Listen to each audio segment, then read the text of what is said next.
बिस्मिल्लाहिर्रहमानिर्रहीम। अस्सलाम वालेकुम। आज मैं एआई की 9वीं क्लास के साथ आपके सामने हाज़िर हूँ। आज मैं बात करूँगा यूज़ और मिस यूज़ ऑफ डेटा की, कि यूजेबल डेटा कौन सा है और मेसी डेटा कौन सा है।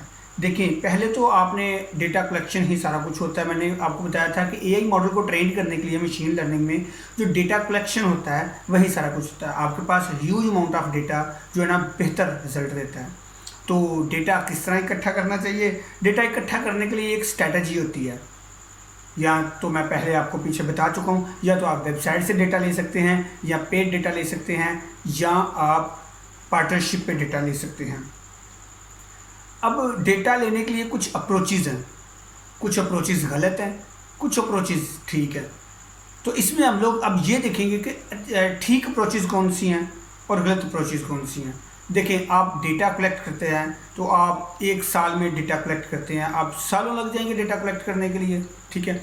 अब आपने सालों लगाए हैं, huge amount of data collect कर लिया है, तो अब आप अपनी एआई टीम के पास जाते हैं, उन्हें वो डेटा दे देते हैं। वो जो डेटा आप उन्हें देते हैं ना, वो कह देते हैं कि इसमें ये इशू है, तो ये डेटा आपका यूज़ नहीं हो सकता। फॉर एग्ज़ाम्पल, मैं आपको एक एग्जांपल देता हूँ कि आपके पास एक मशीन है, आपने उसके मशीन बिहेवियर से डेटा कलेक्ट कर रहे हैं कि इतने टाइम पे इसके ऊपर इतना लोड था, इतना प्रेशर था, और इसकी स्टेट ये थी और टेम्परेचर ये था, और इसमें फॉल्ट नहीं आया था और इसमें फॉल्ट आया था। अब आप ये जो डेटा है ये 10 मिनट के टाइम इंटरवल से कलेक्ट कर रहे हैं। आपको एक साल हो गया ये डेटा कलेक्ट करते हुए। अब एक साल के बाद जब आप ये डेटा अपनी एआई टीम के पास लेके जाते हैं, तो एआई टीम क्या करती है, वो कहती है कि आपने जो डेटा कलेक्ट किया है क्या ही अच्छा हो अगर वो डेटा आप 1 मिनट के इंटरवल से कलेक्ट करते। तो देखें, अब आप क्या करते हैं, आपको एक फॉल्ट नज़र आता है अपना कि आपने जो डेटा कलेक्ट करना था वो 1 मिनट के इंटरवल से कलेक्ट करना था, तो आप फिर दोबारा डेटा कलेक्टिंग के लिए जाएंगे तो 1 साल और आपका लग जाएगा। ये अप्रोच जो थी ये गलत थी। तो इसकी जो बेहतर और बेटर अप्रोच है वो ये है कि आप अपनी जो एआई टीम से है ना, एआई टीम है ना, उससे कोलैबोरेट करते रहें। अब उनको बताते रहें कि मैं ये डाटा कलेक्ट कर रहा हूँ, क्योंकि एआई टीम ही आपको बताएगी कि आपका मॉडल है उसको कैसे ट्रेन करना है और आपके जो मशीन लर्निंग है उसको सिखाना कैसे है। और ये क्योंकि ह्यूज अमाउंट ऑफ डेटा मैं पहले बता चुका हूँ कि मच बेटर रिजल्ट देता है, ठीक है। लेकिन ह्यूज अमाउंट ऑफ डेटा बिना एआई टीम की कोलैबोरेशन के जो है ना वो पॉसिबल नहीं है। अब वैल्यूएबल डेटा और नॉन वैल्यूएबल डेटा कौन सा है? देखिए, वैल्यूएबल डेटा वो होता है जो आपकी ज़रूरत के मुताबिक हो, और जो नॉन वैल्यूएबल डेटा होता है वो जो है आपका ज़ाया डेटा होता है। फ़र्ज़ करें आपने अपने एक सर्वे पे गए, उस सर्वेयर को, या आपने एक सर्वेयर हायर किया, उसको आपने कहा जी आप ये मेरे लिए डेटा जो इकट्ठा करो। वो सर्वेयर क्या करता है कि डेटा इकट्ठा करके आपको दे देता है, लेकिन उसमें कुछ रॉन्ग एंट्रीज़ होती हैं, या कुछ उसमें जो सर्वेयर है वो गया, उसने जो कॉलम्स थे, ठीक है, जो उसके रोज़ थी, फीचर्स जिन्हें आप कह रहे हैं, ठीक है, फीचर्स है, उन फीचर उसमें कुछ फीचर उसने उसमें मिसिंग कर दिए, कि वो जो आपका सर्वेयर है उसने डाटा कलेक्टिंग के दौरान ह्यूमन बिहेवियर से पूछा ही नहीं, वो जो उसका एक फ़ीचर था तो वहाँ से उसने मिस कर दिया। अब क्या होगा, जब वो डेटा आप एआई टीम के पास लेके आएंगे तो रिजल्ट्स ना होने की वजह से मैपिंग नहीं हो सकेगी और आपका डेटा मेसी हो जाएगा, और मेसी डेटा जो है वो अनयूजेबल डेटा होता है। एक तो और अप्रोचेज़ हैं जिनके बारे में मैं आपसे बात करूंगा कि उनके रिलेटेड भी आपका डेटा जो है ना वो मेसी हो सकता है। एक डेटा मेसी होने की और वजह होती है रॉन्ग लेबलिंग। रॉन्ग लेबलिंग की वजह से भी आपका डेटा मेसी हो सकता है। जैसा कि मैंने आपको पीछे एक दफ़ा बताया था कि हमारे पास A to B मैपिंग करने के लिए, मशीन को मैपिंग करने के लिए 2 पिक्चर्स हैं, एक कैट, एक नॉट कैट। मैं आपको नैरो इंटेलिजेंस के कॉन्सेप्ट में ये बता चुका था कि हम लोग नैरो इंटेलिजेंस जो है उसके कॉन्सेप्ट को लेके इस तरह चल रहे हैं कि एक कैट है, एक नॉट कैट है। हम उसे ये नहीं बता सकते, मशीन को कॉम्प्लेक्सिटी में नहीं डाल सकते कि ये कैट है और ये डॉग है, क्योंकि वो लेबल ढूंढेगा उसे और उसे उसका लेबल नहीं मिलेगा।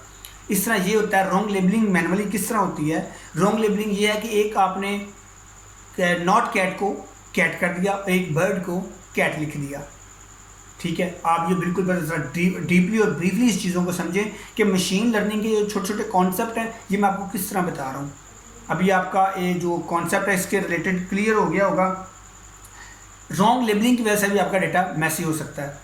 एक होता है रॉन्ग एंट्री की वजह से डाटा मैसी, ठीक है। अब आपका जो सर्वेयर है, ठीक है, वो मार्केट में गया, उसने डाटा कलेक्टिंग की, ठीक है। डाटा कलेक्टिंग करने के बाद आप डाटा एंट्री वाले के पास गए, वो डाटा एंट्री करते करते करते करते कहीं पे डाटा मिस एंटर कर देता है या रॉन्ग डाटा एंटर कर देता है।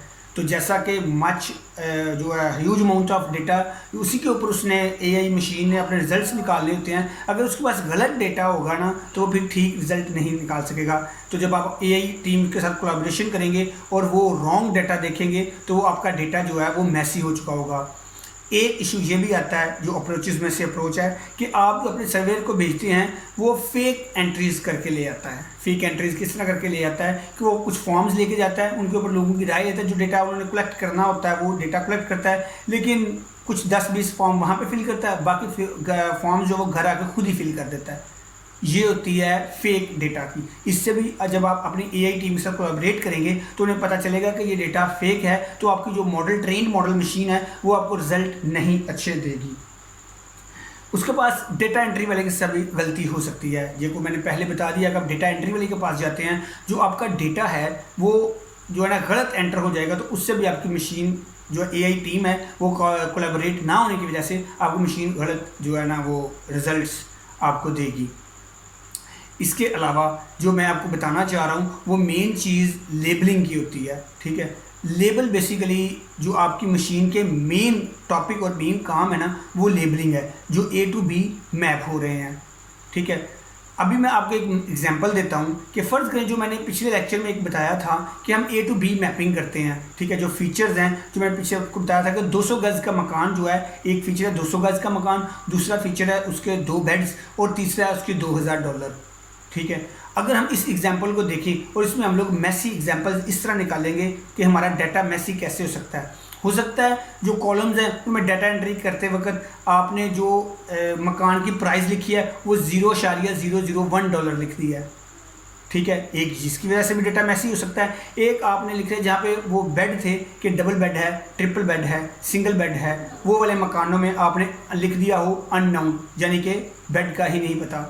एक ये जो है इसकी वजह से डेटा मैसी हो सकता है। या आपने जो जगह है उसका रकबा ही इतना लिख दिया हो तो वो एग्जिस्ट ही ना करता हो, ठीक है। ये था आज का हमारा कॉन्सेप्ट कि डेटा इंक्वायरी और डेटा एक्वायरिंग और डेटा कलेक्टिंग बेसिकली हम लोगों ने कैसे करना है। मशीन लर्निंग को ट्रेन करने के लिए हमें जो है ना वो बिल्कुल ट्रू डाटा चाहिए होता है, ठीक है। जिस तरह गेट्स ट्रू होते हैं, जैसे मतलब एंड और के गेट्स ट्रू होते हैं, इस तरह हमें मच ट्रू डाटा चाहिए होता है। अगर हमारे पास huge amount of data much true होगा तो हमारी जो एआई मॉडल है ना वो बेहतरीन और परफेक्ट रिजल्ट देगी।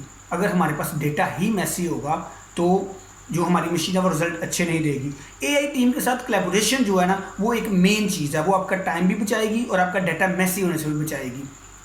क्योंकि ये नहीं अच्छी अप्रोच कि आप एक साल पहले डाटा कलेक्टिंग पे लगा दें, सारे जो है रिसोर्सेज यूज़ कर लें, एक साल बाद अपनी एआई टीम से कोलैबोरेट करें और वो आपको आपकी एआई टीम बताए कि जी आपका जो डेटा है वो तो अनयूजेबल है। इसलिए एआई टीम के साथ आपकी जो डेली कोलैबोरेशन है या एक हफ्ते के बाद कोलैबोरेशन है वो आपके डेटा को मैसी होने से बचाएगी। क्योंकि मैंने आपको मशीन की मिसाल दे दी है कि आपने 10 मिनट के टाइम इंटरवल से वो डेटा कलेक्ट किया और जब आपने अपनी एआई टीम से कोलैबोरेट किया तो उन्होंने बताया कि क्या ही अच्छा होता अगर आप 1 मिनट के साथ ये डाटा जो 1 मिनट का टाइम इंटरवल लेके डाटा कलेक्ट करते। तो आज का हमारा जो कॉन्सेप्ट है वो यही था। तो अब हम नेक्स्ट कॉन्सेप्ट में आपके साथ मिलेंगे, तब तक के लिए अल्लाह हाफिज़, अस्सलाम वालेकुम।